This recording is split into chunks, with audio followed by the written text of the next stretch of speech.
আসসালামু আলাইকুম প্রিয় দর্শক, আপনারা নিশ্চয়ই খেয়াল করেছেন গত বেশ কিছুদিন ধরে ধরা যাক মোটামুটি ছাত্র সংসদগুলির নির্বাচনের পরে ডাকসু নির্বাচনের সাফল্য, জাকসু নির্বাচনের সাফল্য অথবা রাকসু অথবা চাকসু এই নির্বাচনগুলির এই ছাত্র শিবিরের যে সাফল্য, সেই সাফল্যের পর ছাত্র শিবিরের যে মাদার অর্গানাইজেশন জামাতে ইসলামী, বাংলাদেশ জামাতে ইসলামী, তাদের নেতাদের কথাবার্তায় আচার আচরণে এক ধরনের পরিবর্তন, এটা অনেকেই লক্ষ্য করেছেন, আমি নিজেও লক্ষ্য করেছি। এবং কি যারা নাকি এই ছাত্র সংসদগুলিতে নির্বাচিত হয়েছেন, এই নির্বাচিত ছাত্র প্রতিনিধিদের কথাবার্তা এবং আচার আচরণও আমি এক ধরনের ঔদ্ধত্য কিন্তু খেয়াল করছি। যখন তারা জিতলেন, আমি নিজেও বলেছিলাম যে সারা দেশে জামাত যে রাজনীতি করছে তার প্রতিফলন কিছুটা হলেও এই নির্বাচনগুলোতে পড়েছে। এবং তখন এটাও প্রশ্ন ছিল, তাহলে কি ছাত্র সংসদ নির্বাচনের যে ফলাফল, তার প্রভাব জাতীয় রাজনীতিতে, জামাতের রাজনীতিতে পড়বে? আমি এতে একমত হইনি, আমার মনে হয় সেটা পড়বে না। কিন্তু জামাতের নেতৃবৃন্দ সম্ভবত ধারণা করেছেন পড়বে, এবং সেটা পড়বে মনে করে তাহলে এইগুলোতে তারা নিরঙ্কুশভাবে ভূমিধস বিজয় হয়েছে। তাহলে কি সারা দেশে জাতীয় নির্বাচনে জামাতের এরকম ভূমিধস বিজয় হবে? এই প্রশ্নটা সাধারণ মানুষ অনেকভাবে বিশ্লেষণ করেছেন, কিন্তু জামাতের নেতারা কিন্তু বিশ্বাস করেছেন বলে আমার ধারণা। তাদের আচার আচরণ, কথাবার্তায় অনেকের, সবার কথা বলছি না, অনেকের মধ্যে সেরকম দেখা গেছে। অনেক শীর্ষ পর্যায়ের নেতাকে বলতে শোনা গেছে যে এবার যেরকম সুযোগটা পাওয়া গেছে, এরকম সুযোগ আর আসবে না। একজনের কথা বলি, যাকে নিয়ে এই মুহূর্তে গত একদিন ধরে প্রবল আলোচনা হচ্ছে সব জায়গায়। সেটা হলো চট্টগ্রামের জামায়াতের খুবই গুরুত্বপূর্ণ একজন নেতা, মিস্টার শাহজাহান চৌধুরী। তিনি একটা কথা বলেছেন কিন্তু, যে সুযোগ এসেছে তা আর আসবে না। এর অর্থটা কি? এবার তারা যে সুযোগটা পেয়েছেন, এবার সাধারণ মানুষের মধ্যে যে চিন্তাটা কাজ করছে, এরকম আর আসবে না। এটা কথা সত্য। এই কারণে আমরা গত অনেকগুলি বছর স্বাধীনতার পর থেকে আমরা দেখে আসছি, যখন থেকে বিএনপির জন্ম হয়েছে তখন থেকে দেখে আসছি যে বাংলাদেশের রাজনীতি প্রধানত ঘোরপাক খায় এই দুটো দলের মধ্যে, বিএনপি এবং আওয়ামী লীগ। কিছুদিন জাতীয় পার্টি ছিল, অল্প কিছুদিন, তারপরে জাতীয় পার্টি হারিয়ে গেছে, বিএনপি এবং আওয়ামী লীগ। এবার নানা ক্যারিকাচারের মাধ্যমে আওয়ামী লীগকে নির্বাচনের বাইরে রাখা সম্ভব হয়েছে, এবং আমি মনে করি এই ক্যারিকাচারের পেছনে জামাতের ভূমিকা সবচেয়ে বেশি। এবং আমি এটাকে খুব জামাতের দিক থেকে অন্যায় মনে করবো তাও করি না, কারণ জামাতের পলিটিক্স এরকম। জামাত চেয়েছে প্রধান দুইটার একটা করে আমি সরিয়ে দিতে পারি, তাহলে আমি প্রধানদের মধ্যে একজন হয়ে যাব।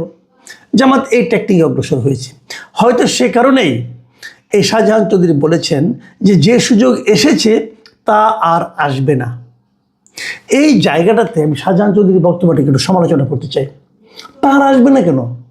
আগামীবার আরও ভালোভাবে আসতে পারে। আপনি যদি ভালোভাবে কাজ করেন, আগামীবার আরও ভালোভাবে আসবে। কিন্তু আপনি যদি মনে করেন যে ছলে বলে কৌশলে একবার কেবল ক্ষমতায় যেতে পারলে আর কাউকে আমরা আশেপাশে আসতেই দেব না, এমন কাজকর্ম করব যে আর ভোটের জন্য জনগণের কাছে যেতে হবে না, তাহলে আপনি এটা বলতে পারেন যে আর সুযোগ আসবে না। কিন্তু না আসার তো কোনো কারণ নেই। কিন্তু এটা নিয়ে নয়, শাহজাহান চৌধুরীর যে কথা নিয়ে আলোচনা হচ্ছে বেশি, সেটা হলো উনি বলার চেষ্টা করেছেন যে এই নির্বাচনে প্রশাসন ওনাদের কথায় উঠবে এবং বসবে। আমি আপনাদেরকে ওনার কিছু বক্তব্য বরং আমি পড়ে শোনাই। উনি বলেছেন যে নির্বাচন শুধু জনগণ দিয়ে নয়, যার যার নির্বাচনী এলাকায় প্রশাসনের যারা আছেন তাদের সবাইকে আমাদের আন্ডারে নিয়ে আসতে হবে। আমাদের কথায় উঠবে, আমাদের কথায় বসবে, আমাদের কথায় গ্রেপ্তার করবে, আমাদের কথায় মামলা করবে। ভয়ঙ্কর কথা কিন্তু। একটা রাজনৈতিক দলের নেতা, সেটা সরকারি দলও নয়, এবং তারা বলে থাকে তারা সৎ লোকের শাসন কায়েম করবে, তারা বলে থাকে তারা জনগণের অধিকার দেবে। এরকম একটা আদর্শের কথা যারা প্রচার করে, সেই দলের একজন শীর্ষ পর্যায়ের নেতা যিনি এবার এমপি ক্যান্ডিডেট হয়েছেন, তিনি বলছেন যে নির্বাচন শুধু জনগণ দিয়ে হয় না, এর মধ্যে প্রশাসনের একটা ভূমিকা আছে। এই জন্যই প্রশাসনকে আমাদের আন্ডারে নিয়ে আসতে হবে এবং আমাদের কথা তারা উঠবে, তারা বসবে, আমাদের কথায় কাউকে বলবো ওকে গ্রেপ্তার করো, তাকে গ্রেপ্তার করবে, আমরা বলবো ওকে মামলা করো, ওর বিরুদ্ধে মামলা করবে। কি ভয়ঙ্কর কথা! শেখ হাসিনা তো এইভাবে দেশ চালাতেন শেষ দিকে। এটা শাহজাহান চৌধুরী বলছেন, বলার আগে তো ভাবতে হয়েছে ওনাকে। আমি বলছি যে উনি ভাবলেন কীভাবে এই ধরনের কথা? এই ধরনের কথা যার চিন্তায় আসতে পারে, যার ভাবনায় আসতে পারে, তার চেয়ে বড় স্বৈরাচার আর কে হতে পারে? তো জামাতকে আসলে তাহলে তাদের যে চেহারাটা আমরা দেখি, এটা কি বাইরের চেহারা? ভেতরে কি তারা সবাই শাহজাহান চৌধুরী? এটা কিন্তু গুরুত্বপূর্ণ প্রশ্ন। আমি জানি না জামাত এটাকে একটু উত্তর দিবেন, এবং জামাত একটা উত্তর দিয়েছেন, কিন্তু তার আগে এই ঘটনার প্রেক্ষিতে বিএনপি কি বলেছে সেটা শুনুন। বিএনপি কিন্তু বলেছে যে চট্টগ্রাম মহানগরী বিএনপি সদস্য সচিব নাজিবুর রহমান, ঘটনা তো চট্টগ্রামে ঘটেছে, বলেছে শাহজাহান চৌধুরীর বক্তব্যে প্রমাণ হয় জামায়াত নতুন করে একটা ফ্যাসিবাদ প্রতিষ্ঠা করতে চায়। তার বক্তব্যে স্পষ্ট যে আসন্ন নির্বাচন অবাধ ও সুষ্ঠু হবে না, এমন বক্তব্যের জন্য আমরা তাকে গ্রেপ্তারের দাবি জানাচ্ছি। এটা হলো বিএনপির বক্তব্য। চট্টগ্রামের শাহজাহান চৌধুরী কিন্তু কোনো হেলাফেলা করার মতো নেতা নয়। উনি এবং ওই যে বিএনপির একসময় আগের বিএনপি, এখন তো এলডিপি আর কি, যে কর্নেল অলি আহমেদ, এটা কিন্তু একই আসনের। এবং অলি আহমেদের কাছে বিএনপি যখন ক্ষমতায়, অলি আহমেদ যখন বিশাল নেতা, একসঙ্গে দুটো আসনে দাঁড়াতেন উনি বিএনপির হয়ে, তার একটা আসন কিন্তু ওনার কাছ থেকে এই শাহজাহান চৌধুরী ছিনিয়ে নিয়েছিলেন ভোটের মাধ্যমে। কাজে শাহজাহান চৌধুরী কিন্তু বড় নেতা। আমি তো মনে করি যে অলি আহমেদের রাজনৈতিক ক্যারিয়ারটাই সে শেষ করে দিয়েছে এই এক ভদ্রলোক। তো সেই শাহজাহান চৌধুরীর মতো লোক, এখন অবশ্য ওনার বয়স হয়েছে, কিন্তু তারপরে যে বক্তব্য দেখলাম ওনার বয়স্ক অবস্থায়, বয়স বোঝা যায়, কিন্তু উনি যে সিংহের মতো গর্জন করছিলেন, যে কথাগুলো উচ্চারণ করছিলেন, এগুলি ভাই আমাদের মতো সাধারণ মানুষ চিন্তাও করতে পারে না। উনি সেগুলি বলেছিলেন। এবং এই বক্তব্যটাকে আপনি কিভাবে নেবেন বলেন? জামাত অবশ্য নানাভাবে এটাকে একটা ব্যাখ্যা দেওয়ার চেষ্টা করছে। যেমন জামাতের যে কেন্দ্রীয় সহকারী সেক্রেটারি জেনারেল এবং চট্টগ্রাম অঞ্চলের যিনি পরিচালক মোহাম্মদ শাহজাহান, তিনি বলেছেন যে বক্তব্যটি আমরা দেখেছি, এটা একান্তই ওনার বক্তব্য, এটার ব্যাখ্যা উনি ভালো দিতে পারবেন। তার এই বক্তব্য জামাত সমর্থন করে না। আমরা তাৎক্ষণিকভাবে তার দৃষ্টি আকর্ষণ করেছি। এই ঘটনায় আমরা অভ্যন্তরীণভাবেও আমাদের মতো ব্যবস্থা নিচ্ছি। এই যে শেষের কথাটা, যে আমাদের মতো করে ব্যবস্থা নিচ্ছি অভ্যন্তরীণভাবে, এটা হলো আমার কাছে সবচেয়ে গুরুত্বপূর্ণ বিষয়। আমরা অপেক্ষায় থাকব আপনারা কি ব্যবস্থা নেন সেটা দেখার জন্য। আপনারা ব্যবস্থা এমন কিছু নেবেন যেন কি দৃষ্টান্ত তৈরি হয়। না হলে কিন্তু ভাই এই যে দিয়েছি নিয়েছি, ওনার কথা আমার কথা না, এগুলো মানে লোক দেখানো কথা, মানুষকে মন ভোলানোর কথা বলছেন আপনারা, এটার কোনো মানে হয় না। যাই হোক, এতক্ষণ যেগুলো বললাম সেগুলো হলো রাজনৈতিক বক্তব্য। আসেন এবার শেষ কথা, আলোচনাটা শেষ করি এমন একটা বক্তব্য দিয়ে, যে বক্তব্যটা আমার কাছে সবচেয়ে বেশি গুরুত্বপূর্ণ মনে হয়েছে। জামাত কিন্তু বলছে তারা ইসলামের শাসন চায়, জামাত বলছে তারা শরিয়া শাসন চায়। কেউ বলে আবার কেউ বলে না, কেউ কেউ বলে না আমরা তো বলিনি, আবার বলে বলছি, এরকম কথাবার্তা বলে। আবার জামাতের অনেক খুচরা নেতা এমনও বলছে যে আপনি যদি জান্নাতে যেতে চান তাহলে জামাতকে ভোট দেন, জামাতকে ভোট দিলে পরে জান্নাতের টিকিট কাটতে পারবেন, এগুলি বলা হয়ে থাকে, নানা রকম কথা বলা হয়। কিন্তু শাহজাহান চৌধুরী যে কথাটা বলেন সেটা বলে আমি আমার আলোচনা শেষ করব। উনি কি বলেছেন? আমি ওনার ভিডিও দেখেছি, শুনেছি, আমার একটা সন্দেহ হচ্ছিল এই কথা উনি বলতে পারেন কীভাবে, কিন্তু আমি ভিডিওতে সেটা কনফার্ম করলাম। উনি বলেছেন যে আল্লাহ তাআলা সিদ্ধান্ত নিয়েছেন জামায়াতে ইসলামীকে ক্ষমতায় নেবেন। এই কথাটা শাহজাহান চৌধুরী কী করে বলেন? ওনার মতো একজন, ওনার লেবাসে, ওনার চেহারায় সব দিকে তো মনে হচ্ছে উনি খুব একজন ধার্মিক মানুষ, আল্লাহওয়ালা মানুষ। তো উনি কী করে এই কথাটা বললেন? আল্লাহ কী সিদ্ধান্ত নিয়েছেন আপনি শাহজাহান চৌধুরী কী করে জানলেন? কিভাবে ভাই বুঝান তো আপনি আমারে। আপনি বলতে পারেন যে আল্লাহ সিদ্ধান্ত নিয়েছেন? ঠিক আছে, আমি ধরে নিলাম আপনি জানেন, আপনি এতই আপনি মানে কামেল লোক যে আপনার সঙ্গে একটা যোগাযোগ আছে, আল্লাহ আপনাকে বলেছেন অথবা শুনেছেন অথবা ভেবেছেন, হতে পারে।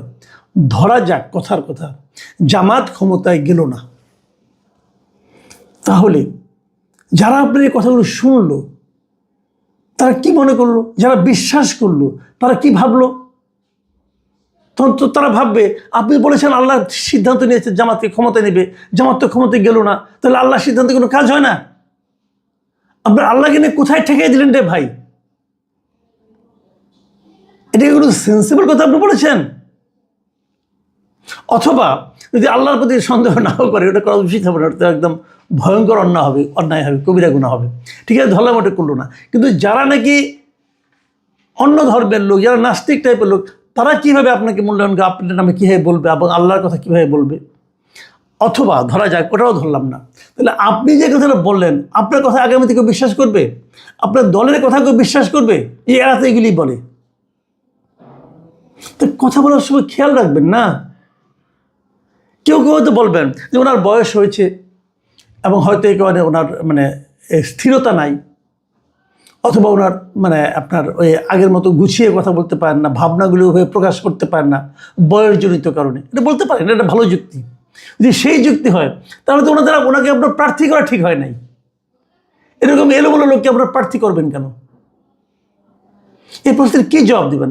আমি এইগুলির ক্ষেত্রে জামাতে ইসলামের একটা বক্তব্য আশা করি যে ওনারা বলবেন যে আসলে কি হচ্ছে, এবং সেই সঙ্গে এটাও বলছি যারা ছাত্র সংসদে নির্বাচিত হয়েছেন তাদেরকে উনি সংযত হতে বলবেন। কয়েকদিন আগে দেখলাম, খুব সুনাম শুনেছিলাম এই ছেলেটার, এই সাদিক কায়েম, খুব ভদ্রলোক, শুনেছিলাম তার যে উত্তেজিত বক্তব্য শুনলাম যে কোন কোন টিচারকে থাকতে দেওয়া হবে না, বের করে দেওয়া হবে। ভাই, হু আর ইউ বের করে দেওয়ার? আপনি কে?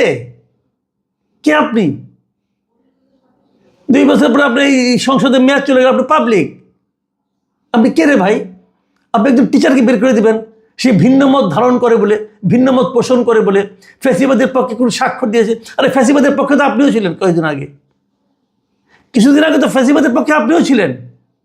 আপনি ছিলেন না? আপনি ছবি দেখি নাই, আপনার সাধারণ সম্পাদক দেখি নাই, ছাত্রলীগের কোন কমিটিতে ছিলেন না আপনারা? তাহলে ওই লোক কোন লোক আপনার কোন কারণে প্রেশারে পড়ে না, কোন কারণে কোন ফ্যাসিবাদের পক্ষে কোন সিগনেচার করেছে, এই জন্য তাকে বের করে দেবেন?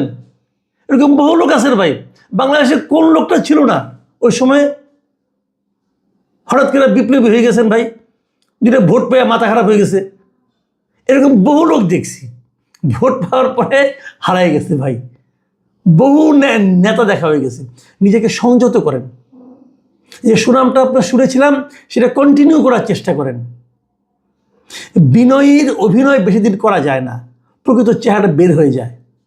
সেই চেহারাটা নিজের চারিত্রিক বৈশিষ্ট্য যদি পরিবর্তন করতে না পারেন, সেই চেহারা বেশি দিন ঢেকে রাখতে পারবেন না।